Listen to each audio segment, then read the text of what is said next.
Hey everybody, welcome back. Welcome to my YouTube channel. My name is Teri Hunter. I'm an angel therapy practitioner, Reiki master, intuitive guide, and empowerment coach.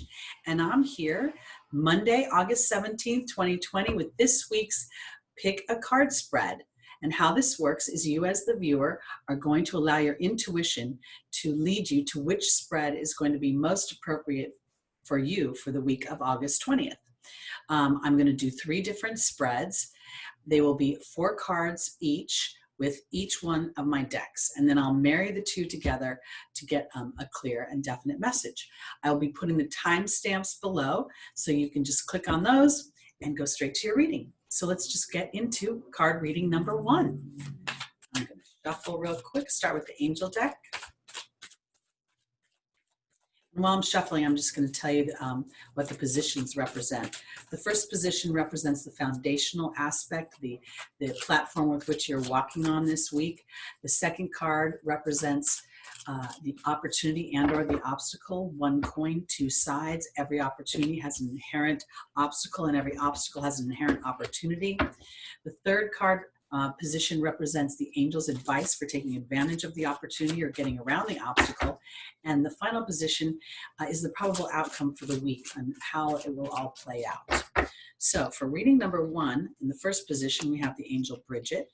In the second position, we have the angel Ariel. In the third, we have Adriana. And in the final, we have Yvonne.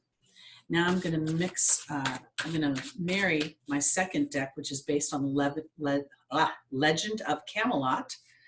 And we're going to see animal totems, cards that have animals on them that represent different energies. We'll see markers on the road of life where all the cards look the same, but there are different words on them. And then we'll see characters like Guinevere and Arthur. Okay, so joining Bridget, for the people who picked card reading number 1, is the cat. Joining Ariel is the raven. Joining Adriana is the dog. And joining Yvonne is the bee. Okay, so Bridget talks about looking deeper into a situation, not to run full blown into it, to give yourself an opportunity to contemplate and observe and to assess the situation.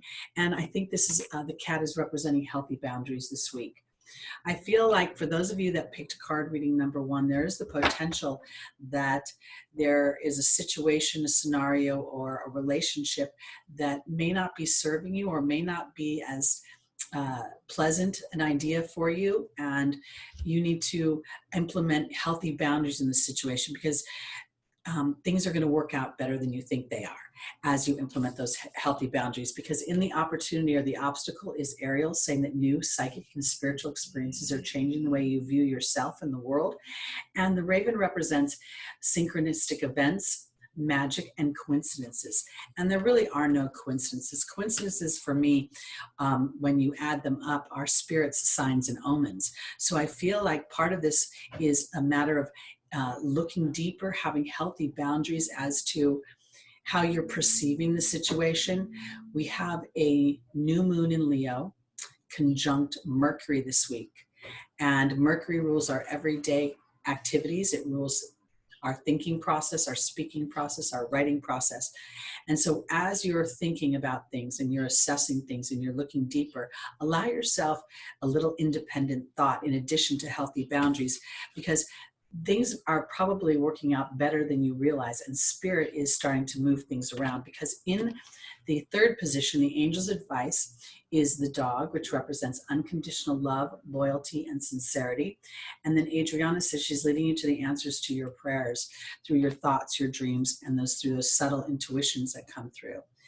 And when I look at the dog, I felt like this is about loyalty. And it isn't about necessarily loyalty to somebody else, but loyalty to your own version of what you want. And if, I go back to Bridget, if the situation is really working for you, if the relationship is working for you, independent thought, healthy boundaries, looking deeper into a situation, because there is a timing issue where spirit is going to start to bring in opportunities. And in many ways, your job, for those of you that picked card reading number 1, is to be loyal to yourself as you follow the angel's advice, because in the final position is Yvonne, the card of vulnerability. And the vulnerability to me is my independent thought and my healthy boundaries. And that when I look deeper into situation, I have to decide if the other person, the other dynamic, am I playing to what their preference is, or am I standing loyal to myself in what my preference is? Because the B represents victory. And part of that victory comes from being vulnerable to your own independent thought, your own independent action, and your own healthy boundaries. And while you may not see how the outcome plays out this week, I think you'll start to be recalibrating a situation that has been weighing on you for a while. Okay, let's go on to card reading number 2.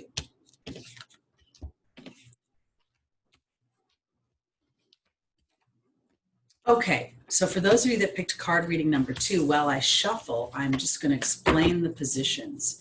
I'm going to continue to do this until I feel like you guys have enough experiences with me to understand what the positions are. So the first position is the foundational position. It's the platform with which you walk on. The second position is the opportunity and or the obstacle. One coin, two sides. Every opportunity has an inherent obstacle, and every obstacle has an inherent opportunity. The third position represents the angel's advice for taking advantage of the opportunity or getting around the obstacle. And the final position represents the potential outcome at the end of the week. What will be the energetic dynamic moving into the coming week? So for those of you that picked card reading number 2, I have Archangel Uriel in the foundational position, and Archangel Uriel is being joined by the King. Opal is being joined by the Birth and the Rebirth card. Ariel is being joined by the Movement card, and the Raven is joining Crystal. Archangel Uriel talks about anger, unforgiveness, frustration, those lower emotions that keep us tied up in knots, the things that make us stress out and we tend to chew on them. And then I have the King, and the King can represent a male energy, but it also represents the law. It represents justice. It represents authority.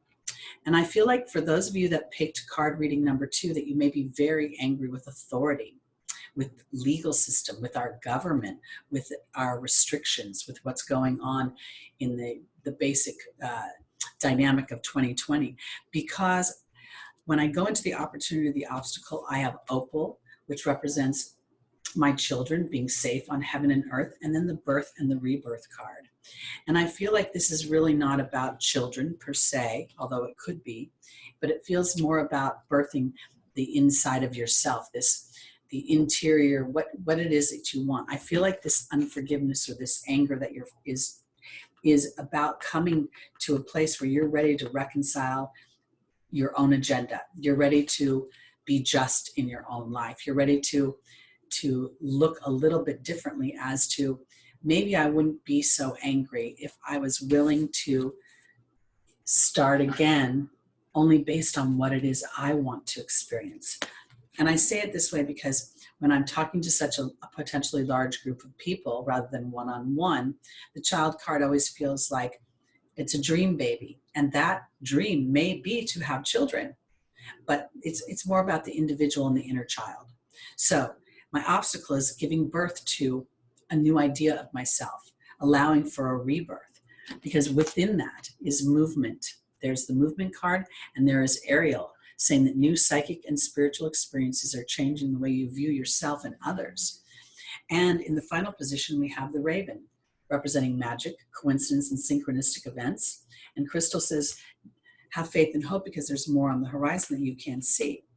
So for those of you that picked card reading number 2, I want to go back to the first and the fourth position and say that your anger may be justified, but now it's time to start to look at things from a new perspective, as your opportunity is to give birth, a rebirth, to those things that you really want to experience. Kind of asking yourself the question, if not now, when? Because the timing is here. But a part of it is going to be in the unknown. Part of it is going to be allowing yourself the privilege of trusting the inner knowing to bring movement, and spirit will support that by giving you experiences. But part of what you get to do as a co-creator is to watch your energetic alignment. And if indeed you're having trouble trying to see the road ahead. How will I get where I want to go? What resources will come in? Then skip over that part and go to how it would feel once you've accomplished whatever it is you want to endeavor. Because as you go to how it feels, that's how spirit can then lay the stepping stones to get to where you want to go. Okay, let's go on to reading number 3.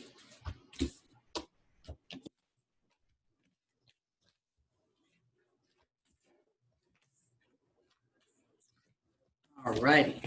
So for those of you that picked reading number 3, while I shuffle the angel deck, I'm just going to quickly explain the positions. The first position is the foundational aspect. It is the step you're stepping, the platform with which you're stepping out on energetically of this week. The second is an opportunity and or an obstacle. One coin, two sides. Every opportunity has an inherent obstacle, and every obstacle has an inherent opportunity. The third position is the angel's advice for taking advantage of the opportunity or getting around the obstacle. And then the final position is the energetic dynamic at the end of the week, the probable outcome of what will occur. And it's so interesting as this is the third reading, as you know, and many of the same cards are coming out for each one of the spreads. So there is obviously a big theme here that has more to do with what's going on outside of ourselves and how we process it from the inside. So we have the angel Merlina being joined by the cow. We have Bridget being joined by the joy card. We have Astera being joined by the water fairy, and we have Opal being joined by the earth fairy. Merlina represents confusion and indecision, and it may be about resources. How will I make my money? Where will the give and take come? Because I am recalibrating what it is. We're going through a time in history when all of us are being tasked to look deeper into our lives as to what works and what doesn't work. And for those of you that pick card reading number 3, Bridget is asking you to look deeper into what brings you joy. It is time to rewrite your life and to rewrite it from a place where you win, to write it from a place where you have more fun than you don't. Because in the angel's advice, they're saying to reach for the stars with your dreams and your desires and not to compromise. And it's not about telling others and not being compromising with them. It's with spirit. And to allow your emotions, your feelings to lead the way, going into that place of joy. How does it feel when I'm experiencing the life I want? And you may only know the broad strokes. I don't want to have to get up every morning at 6 a.m. I don't want to have to drive on the freeway every day to work, because this is about going down to the inner child and what does the inner child want, and how does the inner child recreate the foundation with which the earth fairy offers, the ground I walk on. It's also about physical health. It's about foundations. And some of you may be experiencing some physical challenges, but more so where I'm going with this is that, and even if you are experiencing physical challenges, they potentially could be overcome when you're willing to look into how it feels once you've accomplished that health. And what are you willing to do? That's what Bridget would say. How deep are you willing to go to contribute to your own well-being? So for those of you that pick card reading number 3, if you're concerned about your abundance, if you're concerned about your health in any way, if you're concerned about your resources moving forward, do your best to focus in on what will bring you happiness and joy in the long run. Oftentimes when we think about what brings us joy, we think about the viability of it. We think about what we've experienced, and we use that as a reference point for moving forward. And I really believe for those of you that picked card reading number 3, it isn't about going back as a reference point. It's about reaching for the stars and then allowing your feelings, those joyful feelings, to set the energetic vibration and frequency for that manifestation. And then in many ways to have the innocence of a child as God and the angels take care of your little dream babies. All right, that's it for this week. I will be back next Monday with another opportunity for you to pick a spread and see what the week has to hold for you. My name is Teri Hunter. I'm an angel therapy practitioner, Reiki master, intuitive guide, and empowerment coach. And if you'd like to book a reading with me, my information is below. Feel free to give me a ring. All right, thanks so much. Have a great week, everybody. Sending lots of love and light to you. Bye-bye.